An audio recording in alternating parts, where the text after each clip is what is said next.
Hello, I'm Jacob Edgar. I'm Colin Ulman. And I'm John Grembo, and we will be doing our presentation on how does the free market corrode moral character.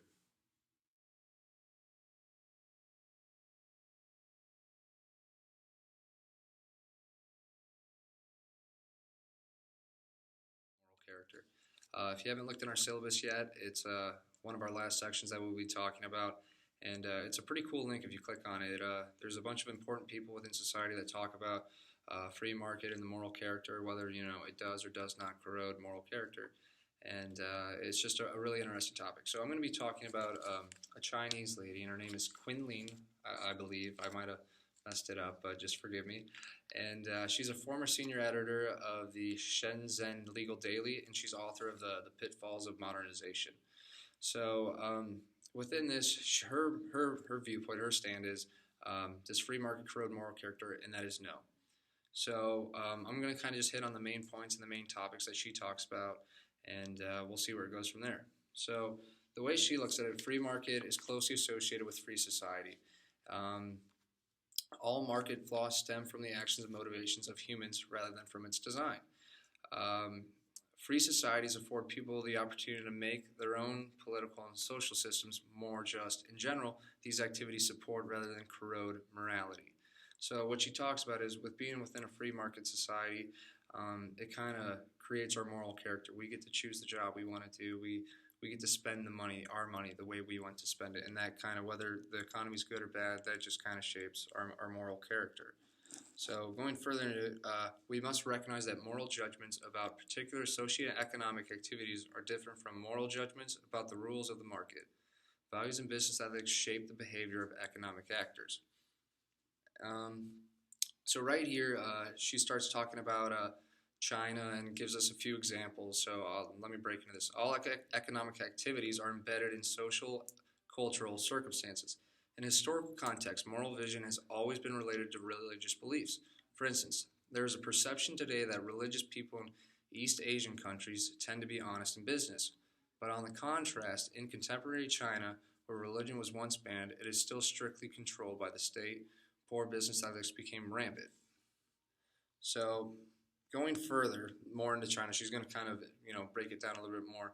China is one that can easily find evidence of decline in both moral order and business ethics. Political influence, government officers are traded for money.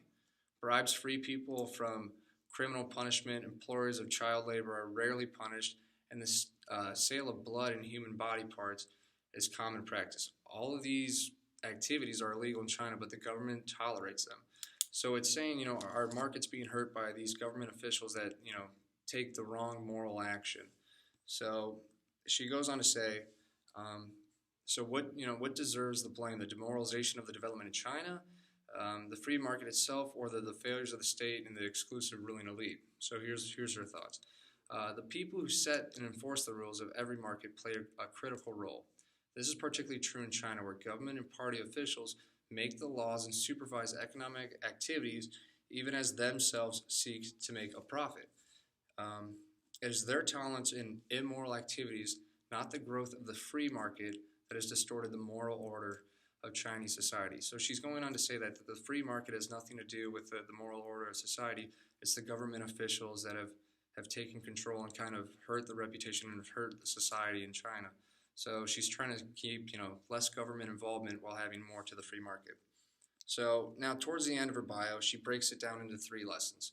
And so despite all celebratory coverage in international press, the Chinese government influences on the market has not been unconditionally positive. Number 2, the sustainable and strong market requires democratic political structure. And third, the pursuing of moral development is no less important a task for China than encouraging economic development.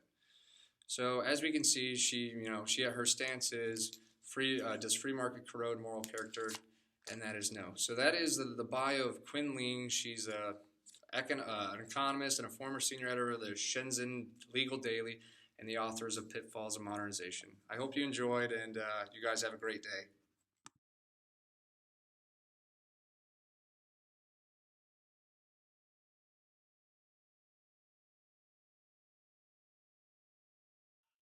The person who did mine on was Michael Walzer.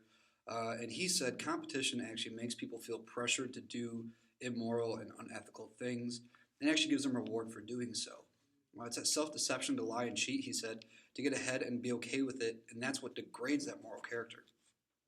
Although this competition can cause partnerships, and those things are positive, they lead to things like empathy, mutual respect, and friendship. They always end up learning to watch and distrust and betray those that they were once friends with. And that would be examples like Enron and Watergate. They engage in corruption, scandal, and they defraud their stakeholders. And he says this is what makes the free market dangerous for entry. The wrong products and policies may win out due to economic power, and the cost of winning for the right products and policies may be too high to sustain in the market. The power of the economically well-off, he says, is also too high due to the lack of regulation. That's restraints on economic power are low, labor unions are weakened, the tax system is incredibly regressive, and there's almost non-existent regulation on banking, investing, pricing policies, and things of that nature. He says all of this power and lack of regulation is deeply corrupting. He also said that there's a need to correct the limits on regulation in order to make a fair and even playing field.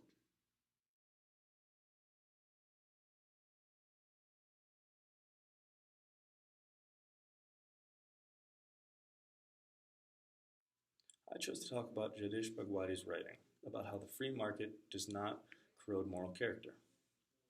He starts by talking about how today the free market gets its negative view from globalization. People believe globalization lacks a human face.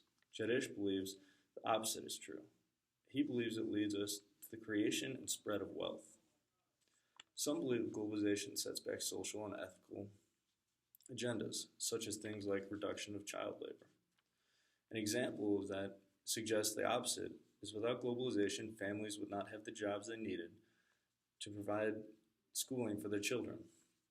Because globalization has provided these jobs to the parents, they can now afford to send their children to school. Along with gender equality, globalization does not allow companies the luxury to be sexist. The competitive pricing in jobs make it so that the companies can't afford to abide by these actions. So the gender equality has actually increased throughout history. Another example is with China and India. They used to have a huge poverty problem, but thanks to globalization, it has significantly reduced this poverty. It allows the economies of these nations to grow healthy and create jobs. Some also argue that people that benefit most from globalization become selfish and it corrodes their moral character. But throughout history, as we have seen, this is not the case. People end up donating more and end up helping their communities more the more wealth they get. Lastly, the reason the free market globalization does not corrode moral character is that it connects the world.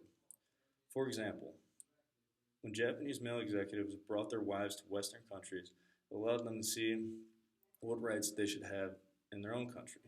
So they became leading reforming in women's rights in Japan. That is why Jadish Bhagwati believed the free market does not corrode moral character.